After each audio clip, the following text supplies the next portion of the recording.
دوستوں مسور کی دال کے بارے میں نبی کریم صلی اللہ علیہ وآلہ وسلم کا کیا فرمان ہے؟ اس دال کو ملکہ دال کیوں کہا جاتا ہے؟ اس کے فوائد کیا ہیں؟ اور یہ منہ اور مسور کی دال کے جملے کا پس منظر بھی بتائیں گے۔ دوستو اس دال کا تذکرہ قرآن پاک کی سورہ بقرہ میں ملتا ہے۔ قصہ یوں ہے کہ حضرت موسیٰ علیہ السلام نے اپنی قوم کو فرعون کے ظلم سے نجات دلانے کے لیے مصر چھوڑنے کی ترغیب دی اور کہا کہ ہمیں یہاں سے نکلنا چاہیے، بہت ظلم ہو چکا ہے، جس دیس میں ظلم ہو اس دیس کو چھوڑ دینا چاہیے۔ حضرت موسیٰ علیہ السلام بنی اسرائیل کو اپنی قیادت میں لے کر وادی سینا میں چلے گئے۔ اس بے آب و گیاہ وادی میں بنی اسرائیلیوں کے پاس کھانے پینے کا سامان کم پڑ گیا۔ انہوں نے بھوک سے نڈھال ہو کر حضرت موسیٰ علیہ السلام سے کہا کہ وہ انہیں کھانے کے لیے کچھ دے یا اللہ سے دعا کریں کہ وہ ہمارے لیے کوئی انتظام کرے۔ حضرت موسیٰ علیہ السلام نے اللہ سے دعا کی کہ میری قوم کے بھوک مٹانے کا کوئی انتظام کر۔ اللہ تعالیٰ نے ان کے لیے آسمان سے من و سلوہ اتارا۔ دوستو کیا آپ جانتے ہیں کہ من و سلوہ کیا ہے؟ بنی اسرائیل کے لیے اللہ تعالیٰ نے 2 طرح کے کھانے آسمان سے اتارے، ایک کا نام من اور دوسرے کا نام سلوہ تھا۔ من بالکل سفید شہد کی طرح ایک حلوہ تھا، یہ سفید رنگ کی شہد تھی جو روزانہ آسمان سے بارش کی طرح برستی تھی، اور سلوہ پکی ہوئی بٹیریں تھی جو ہوا کے ساتھ آسمان سے نازل ہوا کرتی تھی۔ من و سلوہ کے بارے میں حضرت موسیٰ علیہ السلام کا حکم یہ تھا کہ روزانہ اس کو کھایا جائے اور دوسرے دن کے لیے ذخیرہ نہ کیا جائے، مگر لوگوں کو یہ ڈر لگنے لگا اگر کسی دن من و سلوہ نہ اترا تو ہم اس بے آب و گیاہ چٹیل میدان میں بھوکے مر جائیں گے۔ چنانچہ ان لوگوں نے کچھ چھپا کر کل کے لیے رکھ لیا، تو نبی کی نافرمانی سے ایسی نحوست پھیلی کہ جو کچھ لوگوں نے کل کے لیے جمع کیا تھا وہ سب سڑ گیا اور آئندہ کے لیے اس کا اترنا بند ہو گیا۔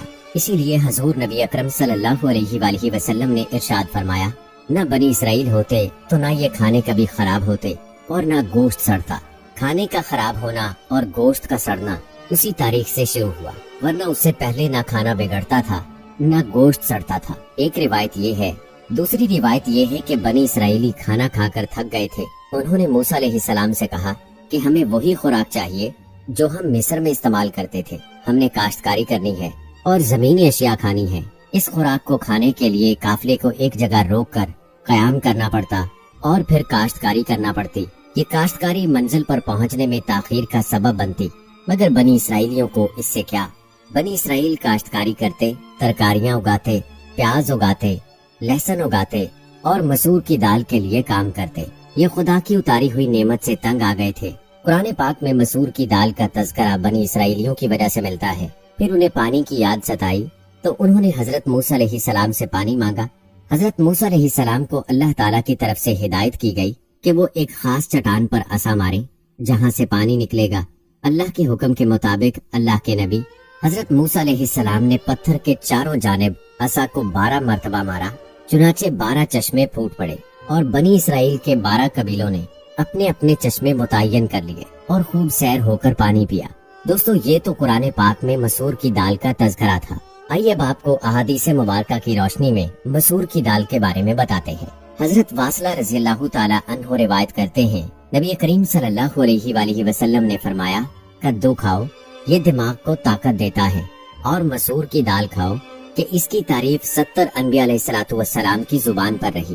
حدیث مبارکہ کے مطابق مسور کی دال کا کھانا دل کو نرم اور سبک کرتا ہے، آنکھوں کے پانی کے اخراج میں اضافہ کرتا ہے اور غرور ختم کر دیتا ہے۔ دل کی نرمی اور غرور کے خاتمے کے لیے بھی یہ غذا کھانی چاہیے۔ قدیم زمانے میں روم اور یونان کے بازاروں میں مسور کی دال کو پیس کر روٹی بنائی جاتی تھی اور یہی عوام کی غذا تھی۔ حکماء نے لکھا ہے کہ مسور کی دال میں 12% پانی ہوتا ہے اور تقریباً 60% کاربوہائیڈریٹس۔ اس کے علاوہ ایک خاصا حصہ پروٹین کا ہوتا ہے۔ مسور طبی لحاظ سے پسینہ لاتا ہے۔ مسور کا لیپ خسرہ، چیچک اور پھوڑوں کو ختم کرتا ہے۔ مسور قبض کشا بھی ہے۔ احمد صاحبی فرماتے ہیں، مسور کی دال میں ٹھنڈک ہے، اسے چقندر کے ساتھ پکانا چاہیے، یہ فالج اور لکوا کا بہترین علاج ہے۔ مسور نزلے کو ختم کرنے کے ساتھ ساتھ جسم کے ورموں کو بھی ختم کرتی ہے۔